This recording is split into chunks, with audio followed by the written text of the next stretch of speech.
Well, welcome to News with Chill podcast. I am your host, Chill. Today we'll be reviewing Fargo from 1996. Fargo is a dark comedy crime drama film directed by Joel Cohen and written by Ethan and Joel Cohen, based on the real-life murder of Helle Crafts and other real-life stories of a man who defrauded General Motors with fake vehicle serial numbers, inspired the plot of a character in the film, starring Frances McDormand, William H. Macy, Steve Buscemi, Peter Stormare, and Harve Presnell.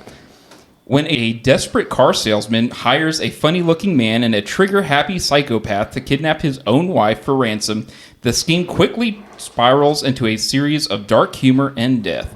As always, I'm joined by David and Lee. How are you boys doing tonight? What's up? Great. Funny-looking how?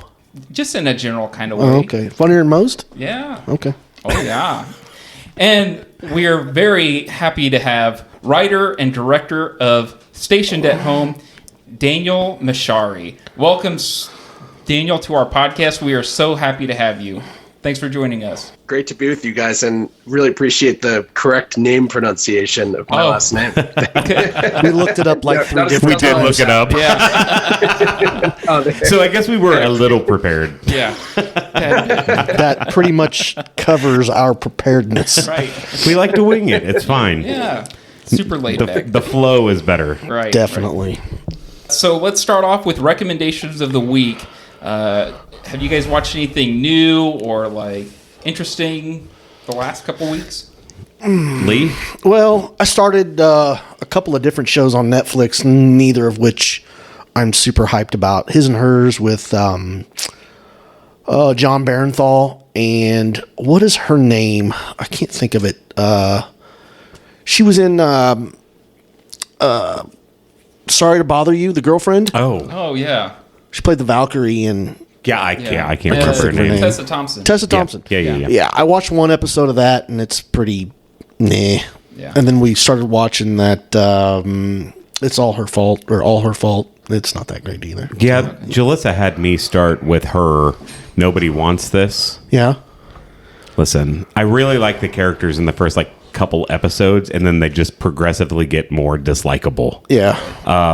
I didn't even finish season 2. They're only 8 or 9 episodes. Yeah. But then, of course, I finished Stranger Things since the last time we talked. Of course. I was really... So good.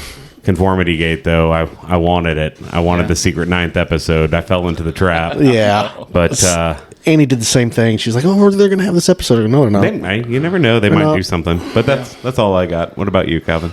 So I've actually watched a show called Pluribus. Oh, yeah. Yeah, so I finished that up. That was really, really good. And then my sister actually got me hooked on a show called I Love L.A., and it's basically like Entourage, but with girls for this generation, and they're following influencers or whatever. Cool. But it's really funny. And No anime?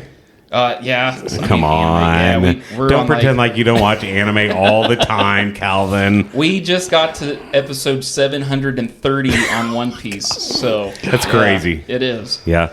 There's 1,200 episodes of One Piece right now, which is insane. It's too much. So, yeah. It's too much. and Daniel, do you go by Dan or Daniel? Daniel. All right. Daniel? Okay. Daniel, what about you? Have you watched anything new recently? Yeah, this movie that I was thinking about, it wasn't totally recently, but it's been in my mind for a long time. It's called Delirious, this 2006 movie with Steve Buscemi. Okay. And directed by Tom DeSillo. It's one of these films where, when I saw it, I'm like, how have I not seen this film? It's so good. I've seen it. It's about Steve Buscemi plays this paparazzi. It's not the one from '91 with John Candy. It's 2006. No, not different. Yeah, different movie. But basically, there we go. He takes in this guy who's essentially homeless, Michael Pitt, and basically he becomes his sort of helper, apprentice for room and board. He helps him out with his photography as a paparazzi, and then essentially they develop this bond where Steve Buscemi feels this ownership over Michael Pitt's success, and it's this really just fast. It's kind of over the top, but I like that. Because I love Steve Buscemi and how he kind of he has just such a range, Yeah. and he can go over the top, but because of him as an actor, it just like feels right. Right. It's just, and without giving away too much, it's just a really unique story about, I think how stardom and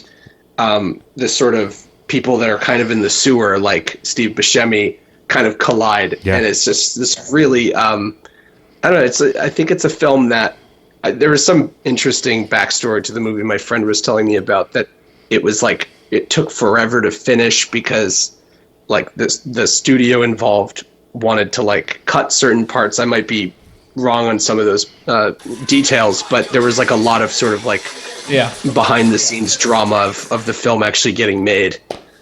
Oh, wow. That's interesting. That's cool. Sorry, Lee had a spasm. No, my Also, phone just started playing the movie all on its own. Like, I had you to wouldn't look watch it up. Michael Pitt. I was like, man, what do I know him from? And it's Hedwig and the Angry Inch is the movie that I know him from. Have you ever seen that movie? No, I've seen that. It's based on a drag queen that actually sings her own songs in New York and had her own like real life like stage, and it was the first time that they ever like performed it. They had made a theater out of the hotel that all the survivors of the Titanic went to, and they end up making it a theater. This is like real life, and everyone liked it so much that they made it into a movie, and he's in it. And the original drag queen is in it, Hedwig, and it took them forever to film it because she insisted on singing everything live. Like there's so the band and the vocals and everything are recorded on stage. They had to do takes like 6, 7, 8 times of a song and then have to pause because the vocals, she couldn't do it anymore. So, but it's just crazy. Michael Pitt, I'm like, how do I know that? And I had to go to IMDb and I'm like, oh my God, that's what I know him from. That's awesome. Yeah, I'm definitely going to watch this movie. It looks good. Yeah, for sure. It's really good. So, Daniel, why did you pick Fargo for review? Yeah, I mean, it's just a film that I've seen at least 10 times. Yeah. And every time I watch it, I discover something new. I mean, the plot is also, it's kind of a confusing plot. Yeah. In the film, and it takes a few viewings to, realize what the transactions are. The supposed transactions between William H. Macy, Steve Buscemi. He's like, he's getting a car for them, and then he's going to pay $40,000 of the ransom that he's getting from his stepfather or from his father-in-law. And it's just this, the plot is like just a part of the film. For me, the film is just so specific in its mood and in its characters and how the characters and how the characters are just so defined. Like there's a scene I was checking out where when William H. Macy's sort of getting his, interrogated by Francis McDormand in his office, and he's like, "Fine, I'll leave. I'll go check out the inventory." Yeah, and there's just like his character is like such an elastic. He's like so plastic, and he'll go one way, go the other way, and the way they cut that scene where he's like turning around and then he's like just constantly getting pushed around. So like the editing of the film is so good, and I think that's actually a part of the movie that, and the Coen brothers in general, where their editing is such a part of the language of the story and the characters. You talking about the movie being confusing completely reminded me of how many times I've watched Trading Places and had to be like, okay, I don't understand the stock exchange and the futures of orange, and right. Every time I watch a movie, I have to look it up again, and I'm like, oh yeah, okay, now I understand it. But the next time I watch it, I'll forget again. Right, because when they talk about a sort of vocabulary or a trait, if you're not an expert in it, you have no idea. Right. But again, the plot isn't really that big. It's all characters and what they do to the characters. So, yeah, very cool. That was awesome. So what about the first time you guys watched the movie? Do you guys remember it all? I was too young to understand what the hell was going on. That's for sure. I was watching it for the accents. I was too young. It had to have been right when it came out. I think I saw it probably when I was...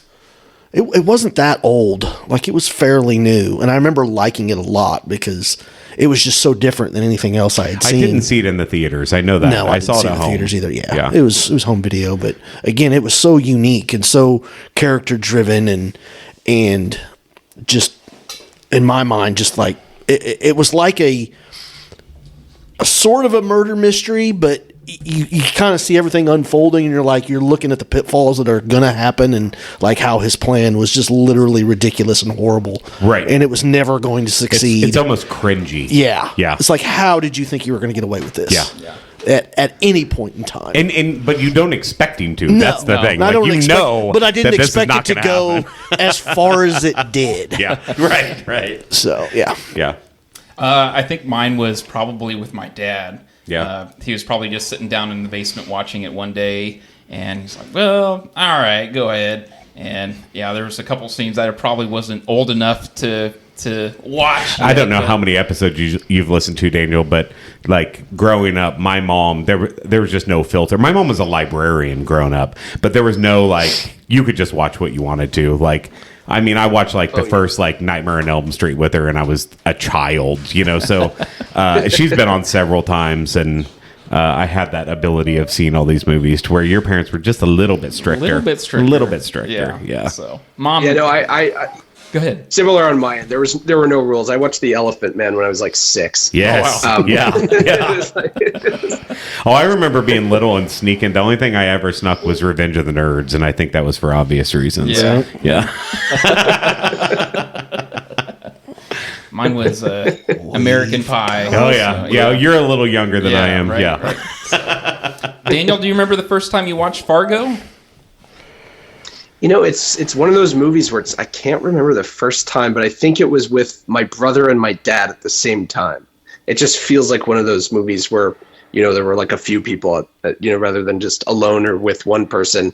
But I remember there's always some shots that I just remember, after the scene where he's trying to get this deal with his father-in-law and his business partner, and he realized they're going to take the deal from him to get the parking lot, and they cut to that Give him a finder's fee shot. Yeah, but then they cut to that super wide shot from above, that super high angle shot in the parking lot, which they must have been on. Yeah, in the parking lot, and he's not there, and then he appears as this figure. And that shot always just felt to me like what the film is about, which is about this character who's, although he has a family, he's completely alone. Yeah. And there's like, that's such a hard tone to get across in a film and like have that sort of, it's like a dramatic poem, the film. And that film, I mean, I also saw Barton Fink recently, and it's, to see both of those films within, a couple weeks, it's like, okay, the Cohen brothers just have a recipe. Right. Oh, for sure. they operate on a higher level. They absolutely operate on a higher level. Yeah. Yeah. All right. So our icebreaker this week is, if you personally had to do a ransom job with either Carl Showalter, which is Steve Buscemi, or I'm just going to say Peter Stormare's character, who would it be? So you had. I'm going Steve Buscemi for sure on this. Really? He's way more controllable. At least you can. You're not going to fear for your life. You can rationalize with him. At least you'll be able to talk to him and at least work something out. As the other guy's just like, no, we're doing it this way.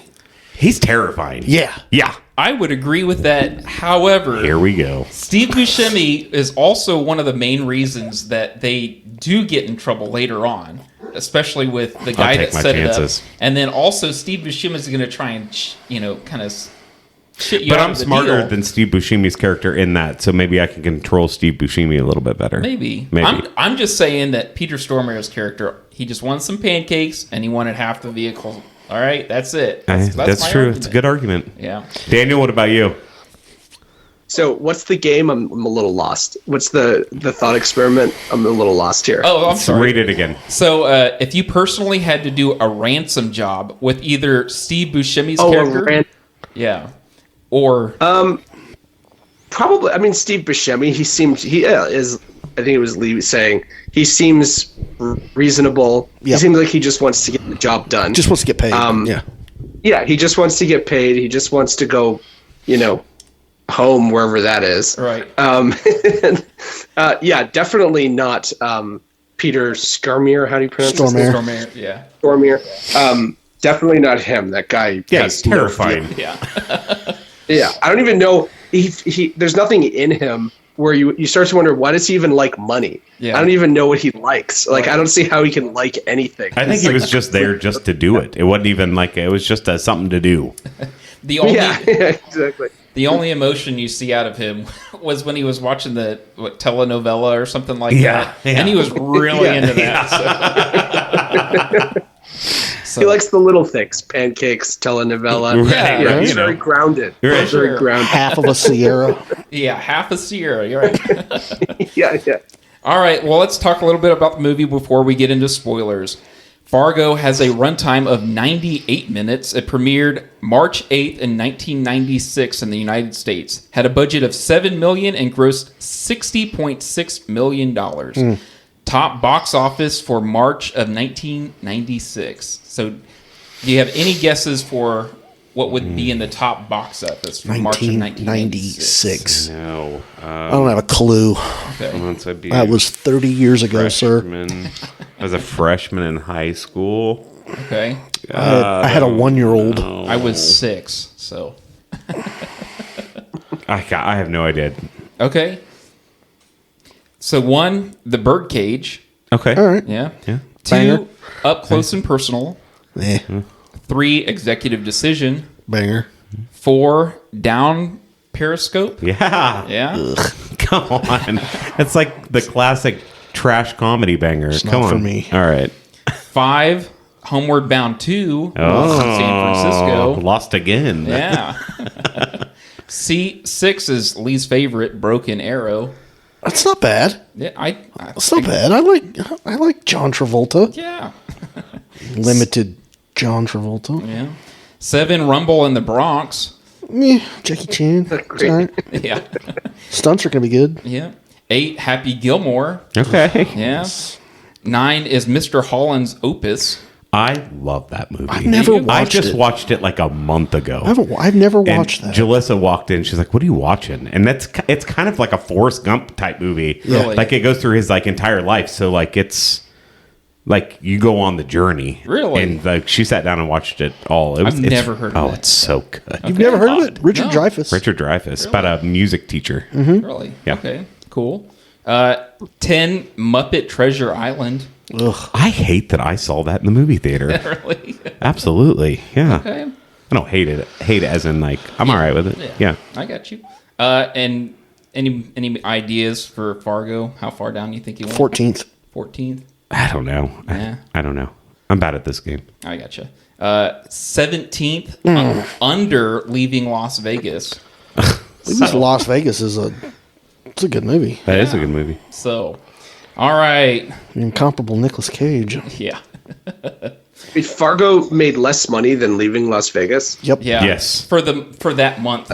Yeah. For the That's opening still month. so surprising. Oh yeah, absolutely. Would you guys recommend people watch Fargo? And if so, who would you recommend watch Fargo?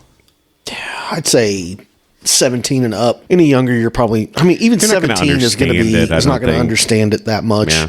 I'd say maybe 25. You need a good head on your shoulders to watch this movie To and understand really it. Understand it. But I mean, I highly recommend it. Yeah. If you're a film lover, I recommend this movie. Yeah. Yeah. Daniel, what about you? Recommend it? Yeah, I mean, unless people have worries for their kids, I don't have kids, so I have no reference point. Yeah. But I'd say like anyone. I mean, I think in terms like Lee was saying though, if you want to like understand it and follow it, I mean, maybe 16, 17 is a good, because you don't have to. It can affect you even if you don't fully understand it or need to see it again years down the road. Right. Yeah. Okay. Well, Lee, spoilers on your count. All right, get after it. You betcha. Oh, yeah. But first, trivia. Trivia. Question 1. And there's a little delay, so give Daniel a shot. at Lee's this, Lee. very good at Yes. trivia. He's But like a dumpster of knowledge. Lee hasn't watched this since we reviewed it last time. Oh my goodness. Question 1. Finish the prelude. This is a true story. The events depicted in this film took place in Minnesota in 1987. At the request of the survivors, the names have been changed. Finish the prelude. I got nothing. I got nothing. Nothing? Okay. Out of respect for the dead, the rest have been told exactly as it occurred. Okay. So, did you guys watch the show at all? Or no? I have not. I hear it's great, but I've never watched a TV show. It's really good. Like every season. You didn't even know Fargo, there was the a show? TV show? Oh, I watched part of the first season. Yeah. Okay. I mean, it's won awards and Yeah, all I sorts want of to stuff, watch yeah. it. It's just one of those things that, it's a hard sell at home. So, Yeah, I got you. Yeah, it doesn't hold a candle to the movie, but it's still, of course Sure. not. still really good. All right. Question 2. What time did Shep tell to meet at the bar? Shep 8:30. Proudfoot? 8:30? Oh, no, 7:30. 7:30. 7:30. It was. I got 7:38 because we never get a definitive on which one it was because Steve Buscemi and them were there at 7:30. They've been waiting an hour. Right. He's pissed like 3 times. Right. 3. Who is the home of where is the home of Paul Bunyan? Brainerd. Brainerd, Minnesota. 4. What kind of cigarettes does Greer smoke? Pow Mouse. Marlboro. Marlboro. That's Looked correct. like the Marlboro Man. Yeah. Question 5. What was Norm's announcement at the end of the movie? 2 months. 2 months. 3-cent stamp for the mallard. 3 cent stamp. That's Yep, what he got. he got the Yeah, 3 you got the cent 3 stamp. cent stamp. The art on the 3 cent stamp. Yeah. Close though. And then bonus question is how many people did Greer kill? For Peter Stormare's character. 2. Is it 2? I got 5. Do you have a list? Yeah. Well, let's hear it. Let's hear You've it. got the cop. You've got Oh, the yeah, I kid. forgot about those people. Yeah. Yep. And then you've got Steve Buscemi. Yeah, I forgot about those Why? 3. No, 5. All right. So our review section is we go over shots, and then we talk about special effects or practical effects, characters and acting, story, rewatchability, and then we jump in right into our rating. Before we get to that, I have a question for Daniel. Okay, go ahead. Do you think that Norm and was it Marge? Marge. Marge had children? Or was You mean in the in the movie, do you think they had other children other than the one that she was expecting? I don't think there. I don't think so. I don't think there was any indication. This of that. drives Lee crazy. Yeah. Okay. So here in the we go. beginning of the movie, when they get up and Norm makes her breakfast before she leaves, there's a shot where it's looking down the hallway towards the front door, and then off to the left is the kitchen where they're sitting and eating. If you look down the hallway towards the front door, you'll see a stand of odds and ends, and on top of that stand there is a really worn out soccer ball. And I don't believe that Norm nor Marge played soccer in 1987. So that ball came from somewhere, and I believe it belonged to children. But that's just me. Everybody says they didn't have kids. I looked it up. They said they didn't have kids, and they said that the Cohen brothers just put it in there for aesthetics and atmosphere. But it just bugged me. I don't remember that. I got to look back at that shot. I know the shot you're talking about where it's like the kind of 2 frames basically with the wall. Yeah. Between. I don't know. It could. I guess you could interpret that as That scene is so morning something. feeling too. It has that perfect morning feel. Mm-hmm. Like the lighting and everything feels like that time of morning I hate. Yeah. They were up too early. Yes, that's exactly That it. lighting was, I shouldn't be up yet, but I'm going to eat some breakfast anyway. Get some eggs. So, all right. So again, we're just going to talk about. I guess that would be included in our shots section, Lee. Okay, cool. So That's There right. you go. yeah. Do your thing. So shots. I mean, Daniel, you already hit on one. The overshot of. They had a lot of overshots in the movie. I particularly really liked when Steve Buscemi's character is driving through the parking lot, and it's like, okay, is he going to go, straight through? But then, you got all the snow, and then you've also got the great shot of when the kid gets shot by Well, and I have questions for Daniel on this. So, your film that's coming out, it has a winter time. It is out. Yeah. Well, it has a wintertime feel to it, correct? So, can you imagine filming in this type of environment? Like, is it? Yeah. Like, holy crap! I mean, are they filming in the snow? Is it fake snow? Like, it That looks, was all on location. right? That's That what I'm had to saying. be. I can't imagine being a crew It could be and. it's likely a mixture because there's going to be patches where they need to add snow, if it's not exactly where they want. So my guess is they had a, snow machine in case they had to fill gaps. But yeah, I mean, some of like the shot where they come out of that, was it that restaurant, William H. Macy, the father-in-law and his partner, and they're like on the highway. Like I don't even know how you'd be able to replicate, adding snow to that vast amount. Exactly. And definitely. It's like they're sitting there and they're like, oh my God, we have to go get the shot. Like the weather's perfect. Yeah. Like we have to do it right now. I mean, I imagine there's definitely a lot of luck involved, but maybe there was also just more snow at that point, than now. But as a filmmaker, is that something that intrigues you to film in situations like that or avoid it? No, I love that. I love the cold. I mean, yeah, my movie was all in the winter. Absolutely. Like negative 15 days. I love that because I don't know. I mean, then you appreciate the warm when you go inside. Yeah. But you also get like an extra aesthetic to the film. Like you can have the breath without the CGI. You can get those shots. Yes. Yeah. Yes, CGI breath is so hokey and just horrible. Yeah. I mean, it looks so ridiculous. Like you can't replicate that number of particles yet. Right. Yet. Yeah. Trillions of particles in a breath. It doesn't move as like one object, like a fake ghost or something. It's terrible. Right. So They just shouldn't add it. right. Yeah. Did you have any favorite shots of the movie, or just? Yeah, I mean, I think the one I had mentioned, that really high angle overhead shot of the parking lot when William H. Macy comes out, and then there are some like just really intimate shots in the film that I really loved. Even just like the reverse shot of Steve Buscemi driving with but I always forget how to pronounce his name. Stormare. Peter Stormare. I just love how specific everything in the film was. I can't help but look at the editing in the film because the cinematography is beautiful, but it's so purposeful, and it's all to serve this. It's all deliberate. So it's there's so much to talk about in this film. Oh yeah, absolutely. So, are we ready to move on? Yep. Okay, special effects, practical effects. I mean, there wasn't a whole lot going on there. But The practical effect of Steve Buscemi getting shot in the face was pretty realistic, in my opinion. Yeah. I was like, man, that guy's bleeding like a stuck pig. I mean, and we have the wood chipper. oh man, Yeah. I mean, the like, whole wood chipper scene. Yeah. I was not expecting that. No, I don't think First anyone was watch, the first time I'm you like, what watched does he it. do? I was like, oh my god. Same for me was the scene where the state trooper comes in and then he pulls him, puts him, and then boom. And Yeah. then, it's just like a fountain coming out of that guy's.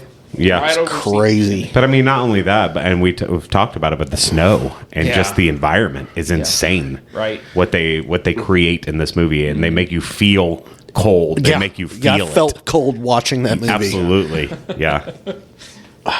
And Yeah, and I yours think as well, too- Daniel. Felt very cold watching your movie. Oh, thanks. I just wanted to say too, when you guys are talking about the violence in Fargo, I feel like it's so powerful too because the film itself is actually quite gentle. Yeah. In a lot of, it's paced very gently. The characters are often pretty gentle. So there's kind of this crazy contrast between the gentleness of the world that they have and this like dark force coming in. Of Yeah. It's like 0 to 10. Yeah. Yeah. Yeah. Well, they spend so much time showing you how down to earth that this area of the country is and how all these people are, they're just normal, everyday Joes that, are in this situation. Even the that reactions they're not to the situation. Right, they're like not- Frances McDormand, she's like, oh, yeah, that's just no big deal. Yeah. Oh, we got another one over here. It really felt authentic Yeah. to me. Like they weren't trying to be cops; they were just people. Yeah. That's how I felt. Anyway. I agree. Absolutely. So, All right. Go ahead, Daniel. I'm sorry, we didn't mean to cut you off. Oh no, not at all. Are we good on? I think special so. effects? Go for it. Okay. Characters and acting. So, I know, excellent. It's work from excellent. just Yeah, about it's top tier. everybody. Oh, here we go. The No. rainy cloud of sunshine. kidding. No, I'm just kidding. There's absolutely these characters are great. Marge is awesome. I love Norm. I love the other deputy that shows up out there on the road with her, and they interact a few times. William H Macy's character is great, Yeah. and I really felt for him in that movie so much, dealing with his father-in-law, because he understands he's under his thumb, Yeah. and he's never getting out. Yep. And it's just so frustrating. And I never felt more connected to a character than William H. Macy right after that overhead shot, and he's trying to scrape his windows off. You talked about that. It's just so frustrating. I'm like, I feel you, brother. No matter how I hard feel he you. pushes, he can't get the ice off the Cannot windshield. get that ice off. Which is, it's Symbolic. symbolic Yeah. of his whole plight of the movie. He's never getting out. They set that character up right then and there. Yeah. Yeah. Yeah. You know what the character is from scraping the windshield, which Yep. is insane. Yeah. Yeah. And what about you, Daniel? Yeah, and on top, and I mean, just piggybacking on that, William H. Macy's character is just such a perfect example of that, like just repression. He's just repressing, and then he lets it out in these like ways, like the ice scraper, and then it's all let out at the end when he gets arrested. Yeah. He's like squealing.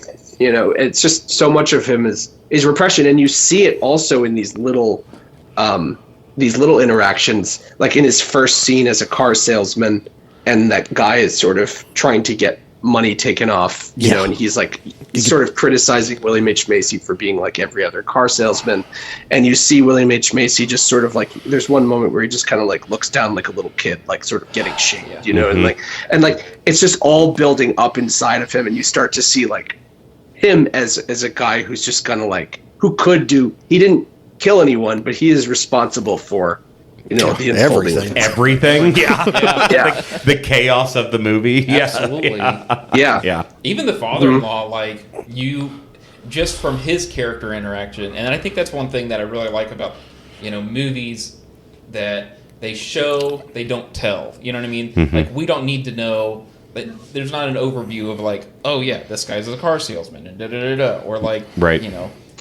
With the father-in-law, he's just sitting down watching hockey or whatever, and is he staying for dinner? Hey, are you staying for dinner? Like, he's not even addressing. He clearly can hear, William H. Macy's character, but he's not going to acknowledge him because He's beneath him. exactly Right. So Yeah. Yeah. So- Daniel, what were you saying? The another thing about the film is we don't even know why William H. Macy needs the money. yeah, We don't know, right? No, we do know. There's no- He's defrauded GMAC is what he's done. He's the trying to pay back. But I thought so that's why? I thought he's trying to pay back all the fraudulent loans that he's put out. And for me, I never understood why he would even attempt that, because it's going to be, you're going to be called on it eventually. And I don't know where he thought he was going to get the money, but I thought that he was going to use it for that parking lot deal with the father-in-law, right? I think he was doing both. Like the parking lot deal was going. He's dug himself, so he's paying something back that he's already messed up, but he's getting himself into another mess. But he's like, I'll fix that later. Yeah. I have to fix this now. Right now. Yeah. Because Okay. they're calling saying Every day. Where's the VIN numbers? Like, you don't Yeah. have VIN numbers, but you're saying you have cars, but you don't have VIN numbers, and it's because he's defrauding them. Yeah. Okay. Yeah. Wow, interesting. Okay. Again, trading places. Yeah. But, See, I thought he was just he. I don't remember them. When did that get explained that he was? I don't think that they explained it specifically. I think you had to kind of infer it through the conversations he was having with the guy from GMAC, and well, basically just but I their thought that was for the interaction. car that he took out to give to Steve Buscemi. Well, I think that he was asking for multiple vehicle numbers. Really? So he had done that. So it says he has embezzled $320,000 from his father-in-law's dealership by taking loans on non-existing cars, creating a massive hole he needed to fill. So they were calling and saying, we need the VIN number of those cars that you have loans out on, and there are no VIN numbers because he created fake loans. So he was stealing money, and now he was trying to buy the parking lot to cover up that deal. Wow. And so he was trying to do the deal because he was going to get more money to buy the parking lot, and the parking lot wasn't going to take the that money much he was money. asking for from his father-in-law was more than what the parking lot Was worth. and he was taking the excess to pay the GMAC back. Right. It is so white. It's such a white collar crime. Like it's insane, and it turns into murder. You know, like it's so crazy. Multiple murders. Yeah, yeah. At least 5. At least 5. Yeah. There's 6 because Steve Buscemi kills the father-in-law. Oh, that's right. Oh, yeah. That's true. All right. Next area. Next area is story. Yeah, it's Gold. It's gold. It's brilliant. It's gold. Absolutely. Like it's so well thought out and so precise in everything it does. I just envy that ability to be able to create a story like that. It's mind blowing to me. Yeah.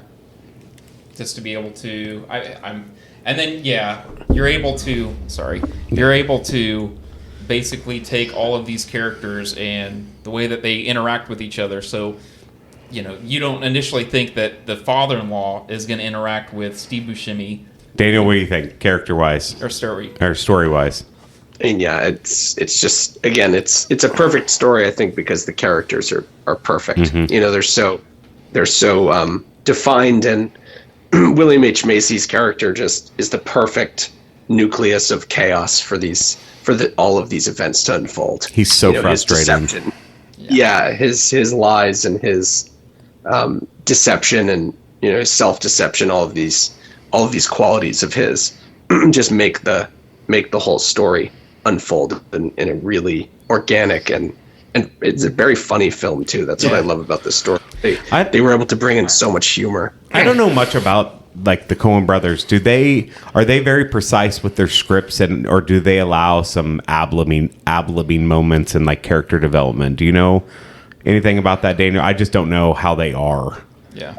I mean, just seeing so many of their films, like I don't know for sure, but it seems to me like they're I mean, when you watch like The Big Lebowski, it feels improvised, but I don't know if it is. I think that's their talent. They're just so good at it. Yeah. Because The Big Lebowski is one of my favorites. Like I love that movie, but it's so everything feels very deliberate. Yeah. Like it would be hard to make a movie with ad lib and it not be so deliberate. Mm-hmm. Yeah, it's hard to improvise if you want everything to connect properly. But also their casting is like very precise. Like these people play these characters that they've created perfectly. Yeah. Exactly. Yeah, and it's all orchestrated so beautifully by the Cohen brothers that if there's improvisation, I imagine it happens outside, before they start rolling. If I had to guess. Yeah. I also really liked the fake red herring that we get with Marge being pregnant the whole time. Yeah. Anytime you see a pregnant character on film, you're like, well, that's just an obstacle that she's going to have to overcome by the end of the movie. Mm-hmm. And then when everything comes to a climax where she gets to that house with the Sierra, you're like, oh man, the stress is going to cause her to like have a baby or something, and then what is she going to do? And never happens. Right. So I love the fact that they just made her a pregnant woman going throughout the beginning and the end of the movie. With just part of the we should make her pregnant. We should just do but that. I guess if they're based on true events, then yeah. So anyway, I thought that was interesting. Yeah, it's great. I love it. So all right, rewatchability. I would say this is like the only thing that it lacks for me. I don't think this is a movie that I could just put on like any other fantastic. It's just one of those that I kind of have to be in the mood for it. Okay, yeah. But I love it. It's just like it's like a once, maybe every couple years type movie. For me, it's probably the least rewatchable movie that the Coen brothers have that I enjoy, that I've seen and I like. Like I'd much rather watch Oh Brother Where Art Thou. Oh yeah. I mean, I could watch The Big Before I watch Lebowski Fargo. all the time. If it's on, I'm watching The Big Lebowski. Really? Yeah. Okay. This is my most rewatchable movie of the Coen brothers. So Really? yeah, I really like this movie. So, That's interesting. Yeah. So, but that's also Even more than No Country for Old Men. you're putting me on the spot. I Lee. am putting you on the spot because I a believe job. that's his best movie. I know. Oh man, I don't know. I think that there's more comedy in this than No But- Country for Old Men, and I feel more satisfied at the end of this movie than I do. No It's Country not for my Old Men. favorite Coen Brothers movie, though. I think Raising Arizona that's my favorite. Now that that's, has rewatchability. That's so good. That's such the funniest movie I've seen in years. Yeah. So good. Daniel, what about you? What's rewatchability of Fargo for you? I mean, I could watch it. I think anytime. I do hear you though. It's not one of those movies you can kind of just throw in the background. It's just It's not a feel-good movie, really. Do you know what it is though? It's a movie that I love introducing to people. So just for that reason alone, I could watch it anytime because it's like watching it like for the first time. You know, when you show it to someone, for sure. Vicarious. So I think, yeah, 100%. And you know, but I hear you. It's you do kind of have to be in the mood though for that Fargo. level of precision. Yeah. All right. So our final ratings, Lee or David, you guys want to explain our rating system? Go for it, Lee. All right. You got this. Pardon me. Ugh, long day. We have an S through F tier rating system, S being superior in every way. Right now, we have 6 movies in our S tier list. And After 2 years of doing this, by the way, we only have 6 like S tier movies. We're pretty critical, you would think, but some of But we can only, for our podcast, we can only have 10 S tier movies, and then once we have 11, then we have to knock one down to A+. So it's going to be A+ interesting. asterisks. So, and then you get A, which is an amazing movie, maybe 1 or 2 flaws that you might see here or there, but still an amazing movie. B, your above average film, few flaws, but still above average. C is your average movie. D is crap, and F is a total failure on all fronts. Currently, we have 6. 6 movies in the S tier. We have One Battle After Another. We have Elf, Jaws, Exorcist, The Way Way Back, and Tombstone.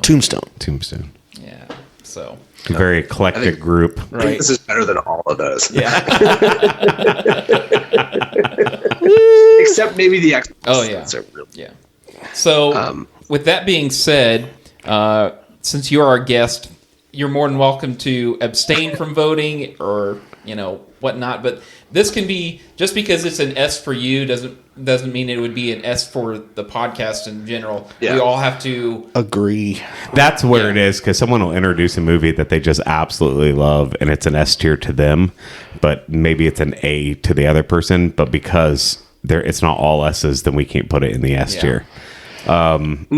Yeah. So, for example, for me, Alien, when we did that, is an S for me, 100%.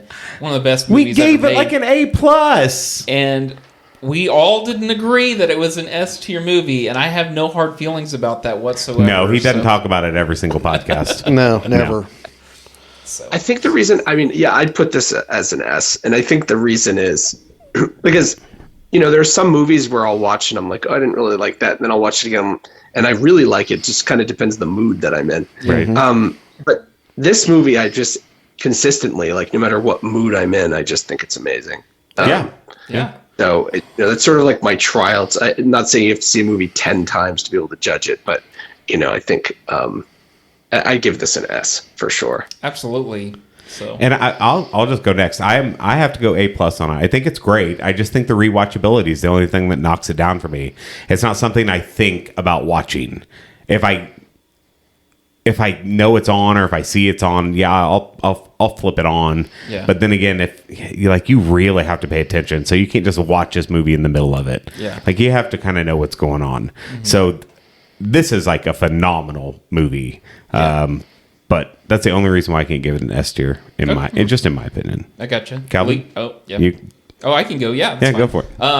I think that the more that I watch this movie, the more that I like it. You know what I mean? Yeah. Because I think I'm getting to the point where I'm able to appreciate more shots of like, oh, this makes me feel cozy. Oh, this makes me feel cold, or so on and so forth. And then on top of that, you've got all of the acting, and then you've got like I said, the red herring of the baby and everything. So with that being said, I don't know. I think I'm going to agree with Daniel. I really, really like this movie. I think this is an S for me. So, yeah. Lee? Alrighty. So Johnny Raincloud. Not really Johnny Raincloud. That's what we call him. Yeah. Because he usually absolutely hates everything we love. Yeah. I love Fargo. It's a great movie. Again, awesome characters, awesome story, great setting.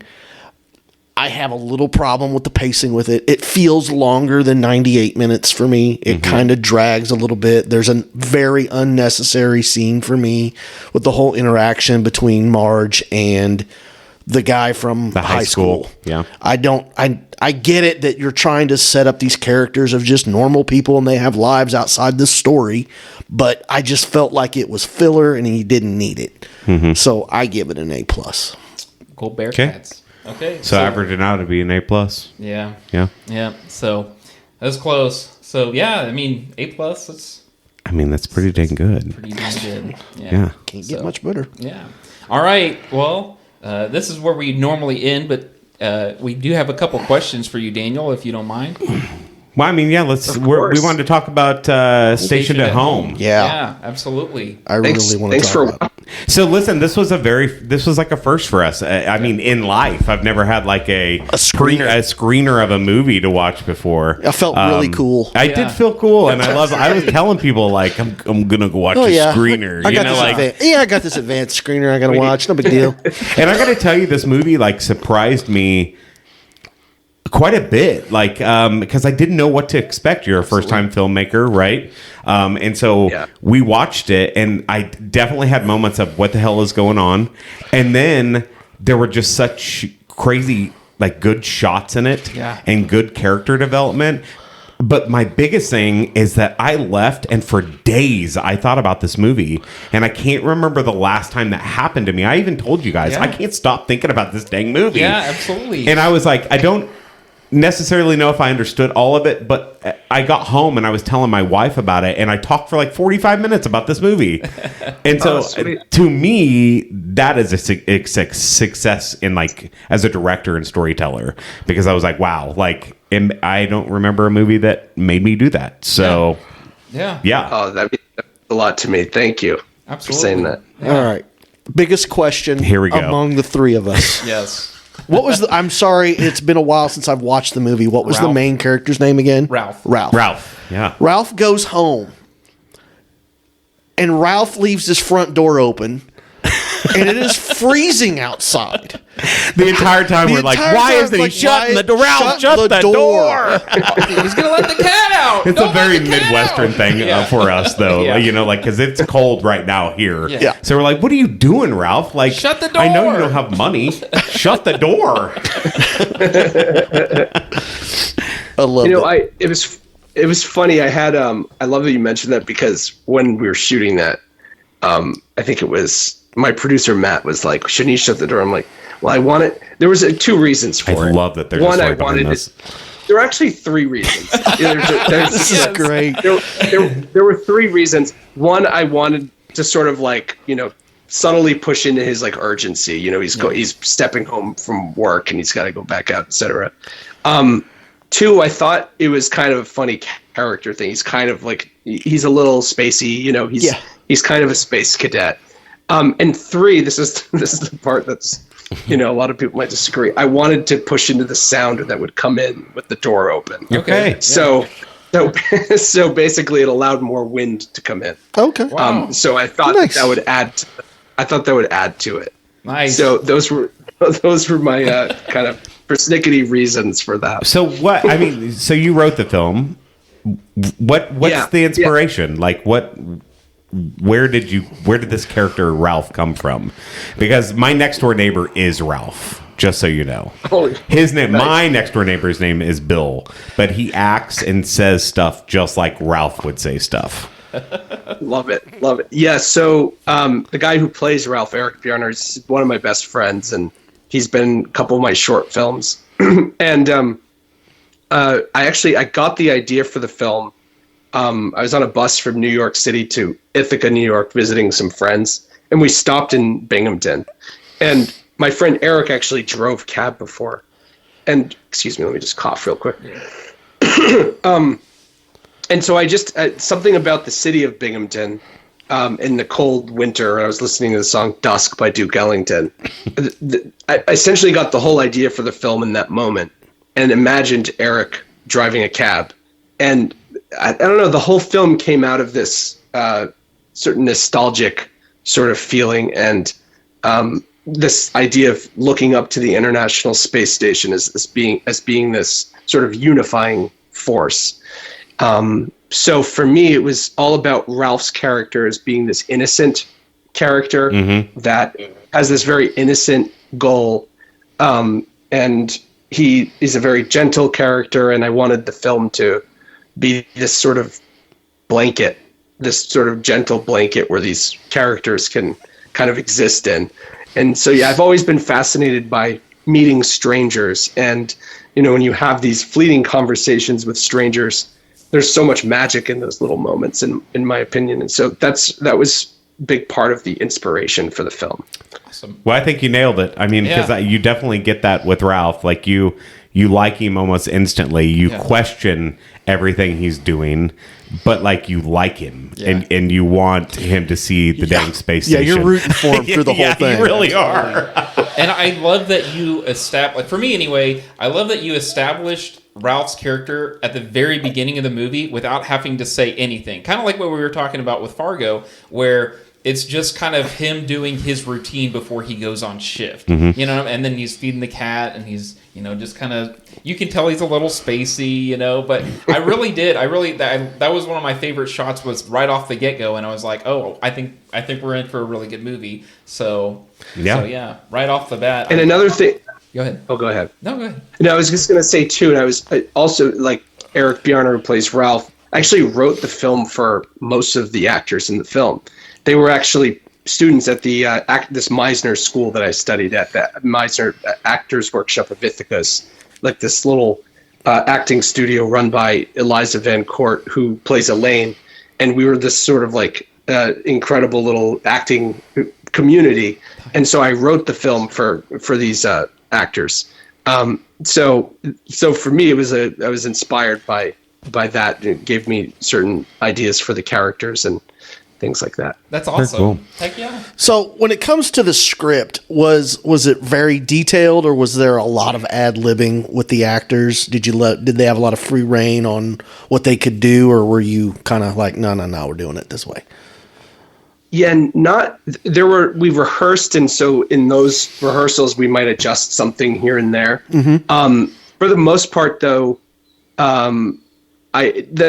there was like maybe a little, like when they were in the cab, like coming back from the strip club, you know, that was all improvised. There's nothing I could write in that to sort of show that cast. Jeff, who plays Jack, I don't even know like what he's saying in there. In fact, Jack was by like far, talking, other than like Ralph, Jack was my favorite. Yeah, Jack was awesome. I love Jack. Jeff. Yeah, that he says he's talking about some random person named Jenny. I'm like, I have no idea what you're talking about. And we had to get the translation done for this Italian festival we were just at. And they even interpreted what he said as Jenny something, blah, blah, blah. I'm like, I have no idea what you're saying, but it's funny. And it seems like we, you know. So there were all these. So that's mostly where we did the improvisation. Everything else was scripted, but you know, they were able to rehearse and like change a word if it felt better, you know, that kind of thing. Where can people stream it at? Are you streaming? Can they watch it? Yeah. Yeah, so as of November 11th, you can get the film on Apple TV, Amazon Prime, Fandango. Perfect. I think Dish Network, and then DVD. You know, I'm a big proponent of DVDs. Heck yeah, I'm physical, baby. Yeah. Because I'm a video game player, and all these new games are coming out and they're digital, and I'm like, no. Like, I won't buy it if I want to own the physical copy of it. Absolutely. But yeah, I have a huge DVD and Blu-ray collection. Oh, please, yeah, definitely get one. You can get it on the DVD on Amazon, Walmart. Well, I will definitely purchase it. For sure. Yeah. It's a really cool case, I must say. Should have it on me so I could just show it. Right. But I don't. Do you have your next project in the works, or are you still riding this, like, trying to push it? I'm still pushing it for a bit more. We have some percolating possibilities with an international distribution as well. Oh, nice. So Awesome. We have North American distribution now, and we're hoping for international, because I feel like the film can play. Most of the festivals have been international. Yeah. Glasgow was our world premiere, for example. And I think there's not much dialogue in the film, as you guys know. So I think it kind of translates, even in the UK it translates because of the cultural, it's not as culturally a jump when you don't have as much dialogue. Yeah, very true. So apart from like some more promotion, I'm writing another film. It's a little early days. It's definitely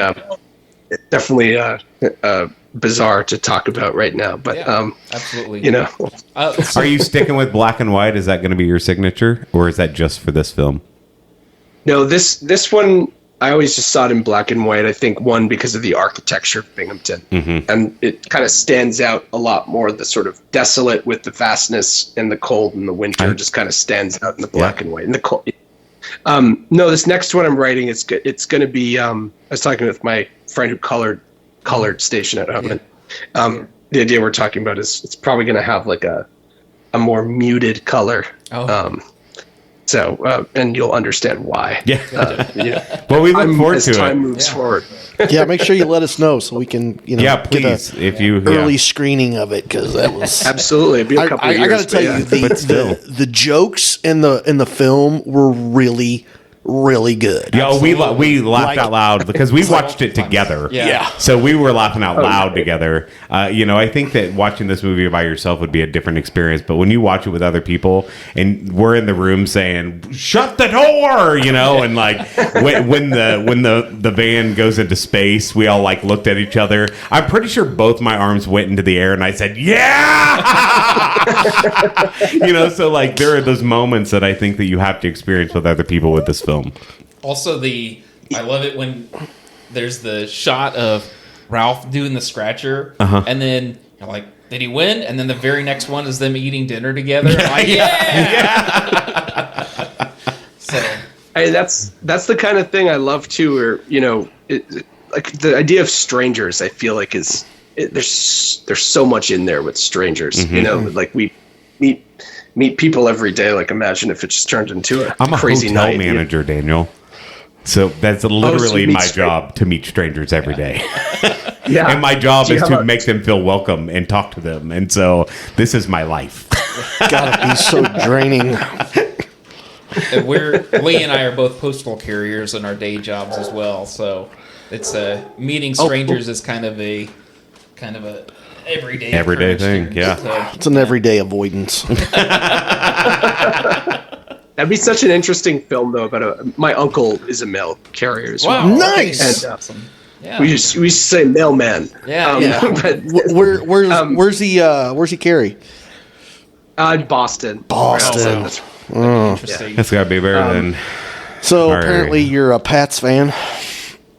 I actually, it's funny. It's now all your fans are going to think I'm from Mars. I actually don't even know the rules of football. Oh, I'm a big soccer fan. Okay. My dad's from southern Italy, so that's kind of Heck what yeah. I grew up. Nice. Nothing wrong with soccer, baby. absolutely. I do love pretend. some I can soccer. totally pretend Like I've gone to. Oh, that's Super me with Bowl basketball. So I'm not a basketball fan at all, but I can pretend. Yeah. It's not hard. Just nod, cheer when everyone else is cheering. With ChatGPT, you can look up anything. Absolutely. Trust me, we do. Yeah. Well, do we have anything else for Daniel? So we've taken up a lot of his time. Yeah, we are. So my final question for you would be, what would be 2 genres that you would like to work on in the future? Like, as far as film genres go. That's a good question. Yeah, that is a great question. I think, at least the way I work is, like, the idea I'm writing now, it came from this job I had to get last year. And for a few months, and it was sort of this, I didn't plan for it, but the whole film kind of came out of that. Like, so for me, it's hard to know, and it's a certain kind of genre, but I don't really, at least the way I work when I get certain ideas and write, they come from like happenstance, or moments that I didn't really expect to happen, where you're just like, you have a moment, you're like, whoa, I felt like I was in a film there, or like, and then it's kind of that process for me. So I don't know if there's any specific genre. Listen, I like all kinds of films. I like dumb comedies. Yeah. I also like, I also like highbrow horror. Oh yeah. I like all kinds. I think at the end of the day, if it has interesting characters and like a mood to it, for me, mood is like such an important factor. Yeah, for sure. Mm-hmm. Just so you know, I just ordered your DVD. It'll be at my house tomorrow. Yes. You're welcome, Dave. Yeah, nice. He said. I just get a text from Lee, and it's just the link, and I hit buy now. Love it. One more question for you. If you could cast any actor in one of your films, who would be your dream cast? Like, you get one actor plucked out of anywhere, who would you want to direct? I love that question. Again, it depends on the role, because it has to fit. But I love William H. Macy. Yeah. He studied Meisner technique as well, which is like the same acting technique that I studied with at this actor's workshop at Ithaca. And there's just, you can see he's just so present. He's just in the moment constantly. And, he's just one of those actors that I think everyone wants to work with. Yeah. When it's not a very unique answer. I just want to meet the guy. He seems like he'd be super interesting just to have a conversation with. I could have probably a 2-hour conversation on Shameless alone. Right. William H. Macy. Could you elaborate on the Meisner technique for us? Yeah. So the Meisner technique, it's based in this idea of moment to moment reacting. So it's not so. For example, method acting is, you come in, everything that you're going to do, and you do that. Okay. Meisner technique is really good for film because you train actors to essentially they start with observations, right? So like if I'm doing it with you, I'll just make a boring observation, like you nodded your head. Then you say, I nodded my head. And it's really boring at the beginning, but you're forced to get outside of your head and focus on what's not in your mind. And you're just focusing on what's out there. Definitely. And eventually you get to the point where you go from like just general observation to, you're irritated with me or something. Like I'll make a judgment about what you're feeling. Yeah. And then you move on to like, how I feel about that. And then it's crazy because when you get up the levels of the technique, 1 second you could be really happy with someone, the next second you feel betrayed and you're like pissed off. And it's all basically what you're doing is you're training your id, not your ego. Wow. So it's basically you're training the primal part of your brain that has like no control. Oh, wow. And then you have your actor's voice, which is your ego, that stops you from like, picking up a fucking chair and like smashing of course. Like you're not going to go totally off the rails, but it's a really fascinating technique. And you can tell when someone's pretending or like forcing or lying or something. Like if they feel like they should be happy, then you say, you're deceiving me. or like, you're I don't trust you. How does it feel when someone says I don't trust you? And so it's all about emotional language. Okay. So that's basically what you're doing in this technique, and then you layer it with like intention work, relationship work, character work, etc. Well, if you ever need 3 dead bodies on the set, then you know who to call. Hey, I can act. Speak for yourself. Well, if you ever need me to fly out and just do something, just let me know. Well, Daniel, thank you so much for joining us. This was a pleasure for us. All of us, yeah. Yeah. We appreciate your awesome, time, guys. seriously, so much. We love Thank having you. So Thank you guys, Yeah, and keep for all the in touch, listeners man, out because I there. want to see that next film. yeah. Thank you. And for all my producer Eliza will kill me if I don't say it. For all the listeners, if they watch the movie, please go on Letterboxd, Rotten Tomatoes. It really helps us out. Oh, we got you. Yeah, we got you. So Thank you. thank you so much for your time again, and we'll catch you guys on the next one.